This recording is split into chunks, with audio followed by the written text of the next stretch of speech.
2024 के लोकसभा चुनाव के छठे चरण का आज मतदान हो रहा है और सातवें चरण की भी तैयारी इसी बीच शुरू हो चुकी है। लेकिन अब लड़ाई सनातन पर लगातार प्रहार के साथ साथ और उसके उलट जो राजनीति है वो भी मंचों पर नज़र आने लगी है। बीते दिनों आरक्षण में मुस्लिमों को लेकर के ममता बनर्जी पूरी तरह से प्रखर होते हुए नजर आई। इसके साथ ही साथ सनातन को लेकर के उनकी तरफ से जो टिप्पणी की गई उस पर भी सीएम योगी आदित्यनाथ ने जमकर हमला भी बोला। तमाम लोग हैं, लोगों से राय लेंगे, वो जानेंगे कि आखिर लोग इस पूरे मामले पर क्या सोचते हैं, लोगों की राय क्या है, क्या कहना है आपका। आज जैसे सनातन को लेकर के ममता बनर्जी की तरफ से कहा गया कि जो रामकृष्ण मिशन है और ये इसके जो तमाम जो धर्म को मानने वाले लोग हैं, ऐसे तमाम जो संत हैं वो भारतीय जनता पार्टी के लिए काम कर रहे हैं और उनको वो धमकी देते हुए अंदाज में नजर आए। कैसे देख रहे हैं? ऐसा ना होना चाहिए। देखिए, इस्लाम हो चाहे राम हो, ये आस्था का कोई मामला नहीं है और राजनीतिक मुद्दा से हट के कोई दूसरी चीज़ ही की जाए। और ममता जी पर एक प्रांत की मुख्यमंत्री हैं और योगी जी उत्तर प्रदेश के भी मुख्यमंत्री हैं और योगी उत्तर प्रदेश में जो चुनाव हो रहा है वो योगी आदित्यनाथ जी के नाम पर हो रहा है और बल्कि उत्तर प्रदेश की जनता योगी आदित्यनाथ जी को प्रधानमंत्री के रूप में देखना चाहती है। ये भी एक सच्चाई है। अगर योगी जी प्रधानमंत्री बनेंगे तो देश की खुशहाली ज़रूर होगी। और जहाँ तक चुनाव की बात रही है, तहाँ तक 400 पार और 15 पार, इसलिए सबका साथ, सबका विकास और सबका विश्वास। बाकी एक बात का मैं उदाहरण ज़रूर आपके चैनल के माध्यम से देना चाहता हूँ। जो अनुप्रिया पटेल जी के साथ कुठाराघात हो रहा है और जो इसके संजय निषाद के साथ, ओम प्रकाश के राजभर के साथ जो कुठाराघात हो रहा है। लग रहा है सनातन पर टिप्पणियां जो बड़े नेताओं की तरफ से की जा रही है इंडिया गठबंधन के, क्या ये कुछ परेशानियां खड़ी कर रही? क्यों आखिर लोग टिप्पणी करते हैं? नहीं, सनातन पर टिप्पणी करना ही नहीं चाहिए। सनातन हो चाहे इस्लाम हो, किसी पर न टिप्पणी करना चाहिए। सनातन पर टिप्पणी क्या इन लोग की जमानत जब्त कराएगी? कोई बड़ी बात नहीं है, तो जनता का मतदान है। 4 जून को किसकी जय होगी? 4 जून को भारतीय जनता पार्टी की जय होगी और योगी आदित्यनाथ जी प्रधानमंत्री इस देश के बनेंगे। बाकी हमारा योगी आदित्यनाथ जी से एक जरूर निवेदन है कि जो संजय निषाद जी के साथ, अनुप्रिया जी के साथ और ओम प्रकाश राजभर के साथ जो कुठाराघात हो रहा है, इसको भी माननीय मुख्यमंत्री जी संज्ञान लें, इसकी जांच कराएं और पार्टी के रहे। योगी ने यह भी कहा कि गीदड़ भभकियों से डरने वाला नहीं है सनातन। बिल्कुल नहीं धमकने वाला है। सनातन एक जो है धर्म है जिसको हर आदमी सम्मान करता। हम भी मुसलमान होकर सनातन का और इस्लाम दोनों का सम्मान करते हैं। बाकी ये मैं आपके माध्यम से ज़रूर कहना चाहता हूँ कि माननीय योगी जी को प्रदेश की मुख्यमंत्री पद पर नहीं बल्कि प्रधानमंत्री पद पर देखना चाहते हैं। एक सेकंड, बाकी जो अनुप्रिया पटेल जी के साथ और संजय निषाद जी के साथ और ओम प्रकाश राजभर के साथ जो कुठाराघात हो रहा है, इसको माननीय मुख्यमंत्री उत्तर प्रदेश का संगठन अपने संज्ञान ले। क्या नाम है यादव? आनंद द्विवेदी। आज अभी थोड़े दिन पहले ही पश्चिम बंगाल की मुख्यमंत्री हैं ममता बनर्जी की तरफ से एक बयान दिया गया कि रामकृष्ण मिशन जो चलता है उसके संत और तमाम ऐसे संत हैं वो भारतीय जनता पार्टी के शह पर काम कर रहे हैं और उनको धमकी देते हुए अंदाज में भी नजर आए, जिसको लेकर के पीएम ने भी कहा कि ये धमकी देना ठीक नहीं। सीएम योगी ने भी कहा कि ये गीदड़ भभकियों से डरने वाला सनातन नहीं है। क्या कहना चाहिए? ना तो ममता बनर्जी से सनातन डरता है, ना तो माननीय मुख्यमंत्री जो योगी जी हैं, चाहे देश के जो भी नेता हैं, सनातन नेताओं का बिकाऊ नहीं है। सनातन एक आस्था है, सनातन एक विषय है, सनातन एक सोच है। सनातन आदरणीय मतलब मुख्यमंत्री जी को कहना चाहता हूँ, सनातन तो पहले नहीं मिटा, अब तुम क्या मिटा पाओगी? ममता बनर्जी को ज्ञान होता इंडी गठबंधन के नेताओं को, जब जब सनातन पर टिप्पणी किया किसी ने, उसका परिणाम आप देख ही रहे हैं। जमानत जब्त होगी? जमानत जब्त क्या, अब यही तो सनातन वाले हैं, ऐसे लोग सनातन के हैं। ये भाई मुस्लिम भाई जो है सनातन की समर्थन में उसने बात कही। सनातन धर्म, किसी व्यक्ति विशेष धर्म के बारे में कोई टिप्पणी नहीं किया। हिंदू हो चाहे मुस्लिम हो चाहे कोई भी हो, धर्म सबका है, सबका आदर्श होता है, सबके सोचने की सोच होती है। एक धर्म चलने का रास्ता होता है, ना कि विवाद पैदा करने के लिए होता है। ये लोग जो विवादित बयान दे रहे हैं, इसका परिणाम भगवान खुद देगा। धमकी भरे अंदाज में ममता बनर्जी ने कहा है। ममता बनर्जी को ज्ञात होना चाहिए जिस भूमि में वो कह रही हैं। पिछली बार भी मैं श्रीमद् भागवत कथा में था, ये संजोग था। 5 साल पहले भी श्रीमद् भागवत की कथा थी और आज भी श्रीमद् भागवत कथा का आयोजन यहाँ पे किया गया है। आज भी श्री कृष्ण जन्म है। विपक्ष अच्छा जो है सुनिए मेरी बात, आज भी श्री कृष्ण जन्म होने वाला है। दशम स्कंद की कथा मेरे तरफ से होने जा रही है और बड़े बम्पर सीटों से भारतीय जनता पार्टी फिर वापस आ रही है। अच्छा, ये 80% की एक तरफ सनातन की लड़ाई है, क्या जो है विपक्ष 20% की लड़ाई को लेकर के आगे आना चाहता है, तभी इस तरह की टिप्पणियां कर? उसमें परसेंटेज की बात नहीं है, ये भारत देश है। असतरस्याम दिश देवतात्मा नाम नगाधिराजो, ये भारत की संस्कृति है। यहाँ कोई व्यक्ति विशेष नहीं है, भारत के सारे लोग जो है सारे धर्मों का आदर करते हुए एक साथ रहने वाले हैं। यहाँ पे कोई किसी के बहकावे में कोई आने वाला नहीं है और सब मिल करके भारत को मजबूत बनाएंगे। जय भारत, जय हिंदुस्तान। क्या कहना चाह रहे हैं? इस समय राहुल की सरकार बन रही है, कोई धर्म जो ममता बनर्जी सनातन पर टिप्पणी कर रही है, धमकी दे रही है गलत कर संतों को, वो गलत कर रही है। गलत कर रही है। हाँ, राहुल क्या इनकी जमानत राहुल गांधी ममता बनर्जी राहुल गांधी पीएम बनने जा रहे राहुल ममता बनर्जी क्या कहना है? सनातन को लेकर के बात कह रही है बार बार, हैं, तो वो गलत। साधु संतों को धमकाने का सनातन की बात नहीं, सनातन का नहीं करना चाहिए। जी बताइए सर। क्या फिर ये कह रहे हैं कि ममता बनर्जी का एक बयान आया, रामकृष्ण मिशन के जो तमाम संत हैं आजकल इस वक्त भारतीय जनता पार्टी के सह पर बोल रहे हैं, काम कर रहे हैं, उनको धमकाने भरे अंदाज में नजर आए। कौन है काम कर रहा है? हाँ, वो सही कह रहे हैं। तुमको समझ नहीं आता कि अगर जो भाई टी शर्ट पहन के फिल्म बना रहा है वो सनातनी है, तुम क्यों जाते ऐसे ढकोलों के पास? तुम क्या कर रहे हो? यार दारू सभा में कर क्या रहे हो बताओ? हम छात्रावास में पढ़ाई कर रहे हैं। तुम उसको सनातनी बना रहे हो। अरे भैया मैं क्या हट जाओ, तुम्हारा अधिकार यहाँ बोलने का नहीं, तुम छात्रावास हो जाओ अपना, वहाँ देखो सब सनातनी फ्रॉड है। अरे लगभग फराडे हैं। उसी दिन से तुम्हारी अरे भाई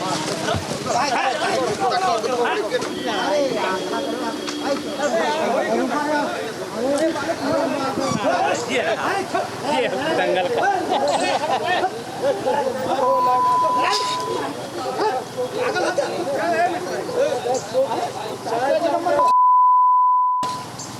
जल्दी चाय फेंक रहे हो।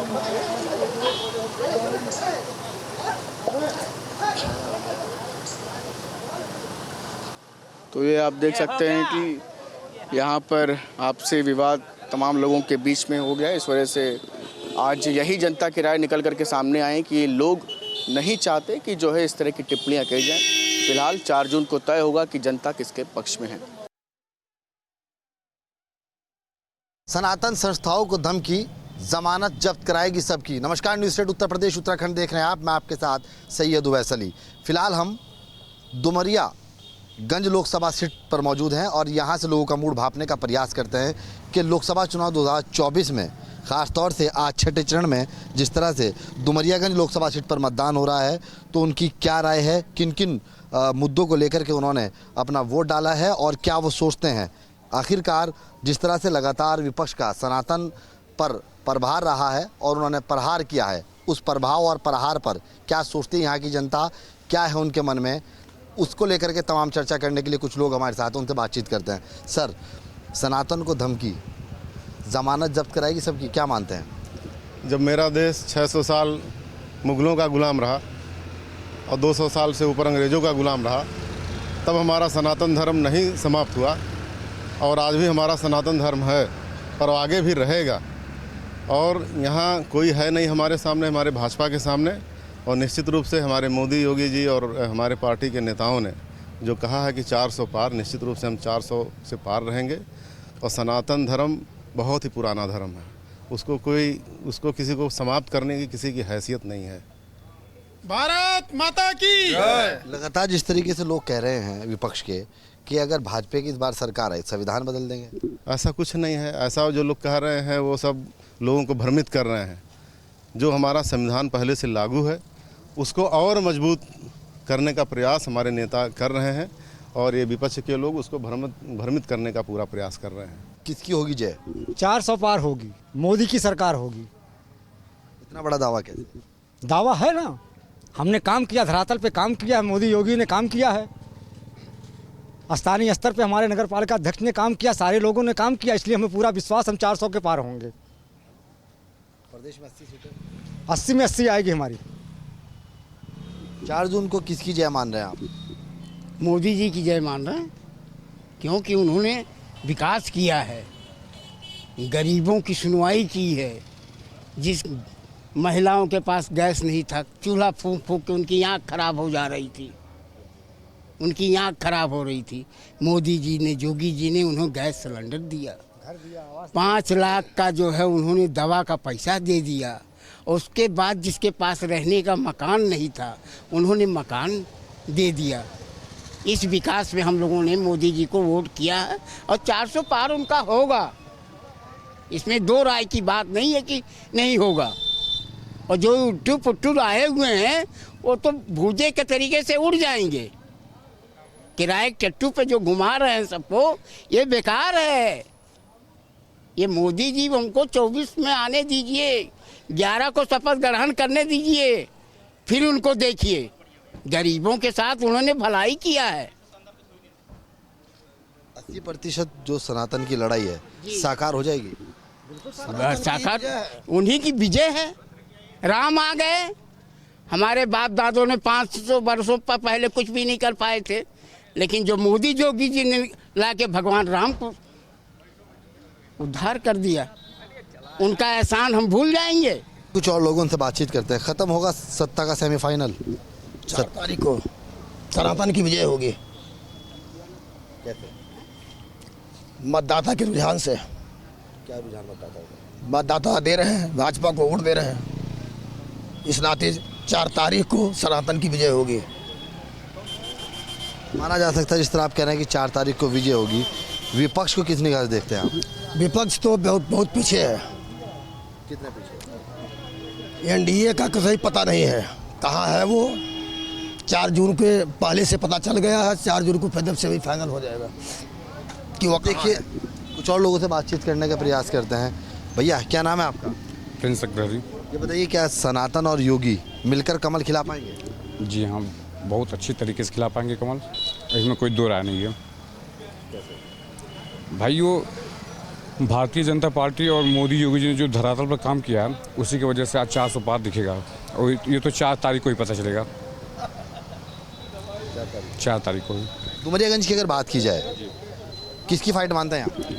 इसमें 2 लोगों की फाइट है, साइकिल और भाजपा में फाइट है, लेकिन बस केवल कुशल तिवारी जी का हवा हवाई है, केवल हल्ला है, शोर है, बाकी कुछ है नहीं। जो भी है सब वोटर साइलेंट के तरीके से अपना मतदान कर रहे हैं और कुछ नहीं। एक बात बताइए, आपने कहा कि सनातन की जय होगी, 80% और 20%। सनातन 80%, विपक्ष 20%। मानते हैं इस बात को? बिल्कुल मानते हैं, बिल्कुल मानते हैं, 100% मानते हैं। 80% सनातन की जय होगी। सर, एक बात बताइए, योगी और सनातन क्या मिलके कमल खिला पाएंगे? क्यों नहीं खिला पाएंगे, क्यों नहीं खिला पाएंगे? खिल रहा है कमल। लोग कह रहे हैं उनके साथ है तो हम भी उनके साथ हैं। हम तो राम के साथ हैं, जो राम का साथी है वही हमारा भी साथी है।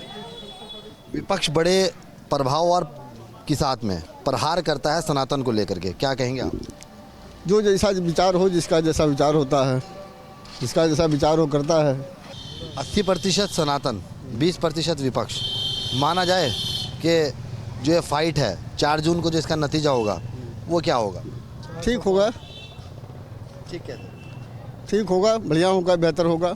सनातन पर जिस तरह से विपक्ष लगातार प्रहार कर रहा है, क्या माना जाए? इससे उनको कोई लाभ नहीं होगा। हमारी सरकार जीत रही है और वो पूर्ण बहुमत से जीतेगी, और उनको जो भी कहना हो वो कहते रहें। हमारी जनता बीजेपी के साथ है, क्योंकि हमने हर जगह 4 बेसिक चीज़ होते हैं, infrastructure, law and order, health care और एजुकेशन, ये सबको मिल रहा है बराबर तरीके से। ऊपर से PM आवास, उसके बाद आयुष्मान, ये सबको मिल रहा है। तो पब्लिक देख रही है, हर चीज़ देख रही है, उसमें बताने की कोई ज़रूरत नहीं है। बाकी सब अपने आप होते रहेगा। और मोदी जी को आना है, पूर्ण बहुमत से वो आएंगे जी। मोदी जी कह रहे हैं 400 पार। हाँ, 400 पार तो पक्का है, उसमें तो कोई संदेह नहीं है। 400 पार तो उनका पक्का है। डुमरियागंज के अंदर में किसकी फाइट मानते हैं? मुझे तो नहीं लगता कि कोई आसपास भी है बीजेपी के। मुझे कोई नहीं लगता है, बीजेपी पूर्ण बहुमत से जीत रही है।